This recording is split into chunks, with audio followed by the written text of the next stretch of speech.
जब तुम सजदे में तड़पते हो, जब तुम दुआ के लिए हाथ उठाकर खामोश हो जाते हो, अल्लाह पाक को अंदाजा है। जब तुम सब्र करते हुए थक जाते हो, जब तुम बेबस होकर खामोश हो जाते हो, यकीन रखो, उम्मीद लगाने वालों को अल्लाह पाक कभी ना उम्मीद नहीं करता।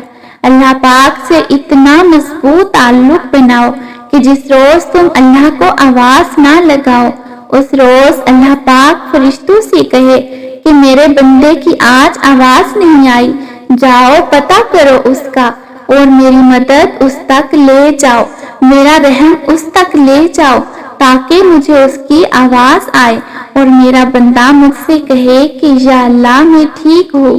सुबहान अल्लाह। अल्लाह पाक कुछ दरवाजे तुम्हारी बेहतरी और तुम्हारी हिफाजत के लिए बंद करता है, लेकिन तुम अपनी उंगलियों को उन्हीं दरवाजों में फंसाते हो, फिर वो तकलीफ मजीद बढ़ जाती है।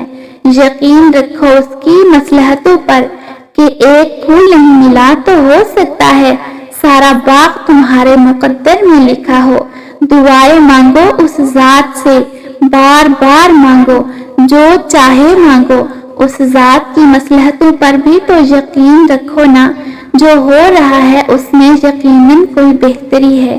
पता है शैतान तुम्हारे दिल में कब वसवसे डालता है, जब उसे तुम्हारा अल्लाह पे तवक्कल करना पसंद नहीं आता, और पता है उसे तुम्हारा तवक्कल करना कब पसंद नहीं आता, जब वो तवक्कल अल्लाह पाक को पसंद आ जाता है।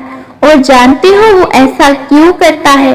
क्योंकि उस तवक्कल के बाद अल्लाह पाक ने तुम्हारे लिए मोजज़े करने होते हैं, और उन मोजज़ों ने तुम्हें अल्लाह के करीब तर कर देना होता है, इतना करीब कि शैतान तुम्हारा सोच भी ना सके।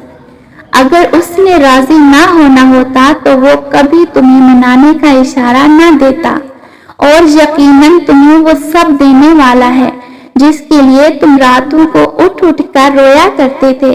कभी कभार बस एक दुआ ही सब बदलने के लिए काफी होती है, खास तौर पर तब जब दिल को कुछ भी बदलना नामुमकिन लग रहा हो। हर बार यकीन से मांगी हुई दुआ शक को कहीं दूर भगा देती है। मेरा अल्लाह मेरा यकीन कम नहीं होने देता, वो हमारी किसी दुआ को जाया नहीं करता। बेहतर होता है तो देता है, आजमाता है तो वक्त देता है, और खतरा होता है तो दूर कर देता है।